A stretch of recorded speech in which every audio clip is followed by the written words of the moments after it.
A new AI model may reach the government before it reaches you.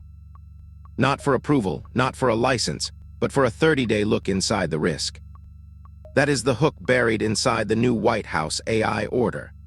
The biggest models, the ones close enough to raise national security questions, can be brought into a voluntary review lane before public release. And the strange part is the number. 30 days is not long enough to understand a machine completely, but it is long enough to ask a dangerous question. What happens if this model is released and immediately pointed at cyber targets, weapons design, fraud, or critical infrastructure? Chapter 1: The Gate. Imagine a model core on a launch rail. On one side is the company that built it. On the other is the public launch button. In the middle is a review chamber where trusted partners can test covered frontier models before they spread. The order does not say every chatbot must stop here. It does not say the government gets to approve ordinary AI tools. The narrower idea is pre-release cooperation for the most advanced systems, where a small failure can scale very quickly. Chapter 2: The 30-day clock. This is the tension. AI companies move in product cycles. Governments move in risk cycles. A month can feel slow to a startup, but tiny to a national security team. In those 30 days, testers are not trying to write a philosophy essay about intelligence. They are looking for practical failure modes. Can the model help a bad actor write better malware? Can it guide a chemical or biological workflow? Can it expose vulnerabilities faster than defenders can patch them? The point is not to freeze innovation. The order is explicitly framed around American AI leadership. The question is whether launch speed can survive a small security checkpoint.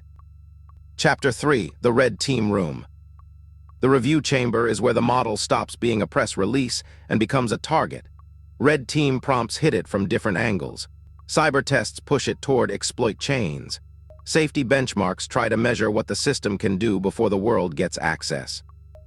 This is why the story matters beyond Washington. If a frontier model can accelerate attackers, then hospitals, power grids, banks, water systems, cloud providers, and small businesses all inherit the blast radius. One company launches the model. Everyone else lives in the environment it changes. Chapter 4: The Voluntary Switch. The word voluntary is doing a lot of work here. It makes the order easier for companies to accept, but it also creates the obvious weakness. A voluntary gate is only as strong as the companies willing to walk through it. Supporters see a faster warning system. Critics will ask whether the government gets enough visibility, whether companies can shop around the rules, and whether 30 days is meaningful when model capability can be opaque even to the builders. That is the real conflict, not AI versus government, speed versus trust. Chapter 5: The Infrastructure Map. The order also points at critical infrastructure and cybersecurity. That is the practical layer. The model is not just an app. It becomes a tool used by coders, analysts, attackers, defenders, customer support teams, and automated agents. So the review gate has to ask one brutal question. If this model becomes a power tool tomorrow, which systems get safer, and which systems become easier to attack? Chapter 6: The Takeaway. The 30-day gate is not a cure for AI risk. It is not a ban, and it is not a magic seal of safety. It is a signal that frontier models are becoming infrastructure before society has agreed how to inspect them. The launch button is still there. The market still wants speed.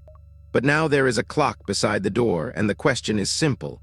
Will the most powerful AI systems pause long enough for anyone to look inside?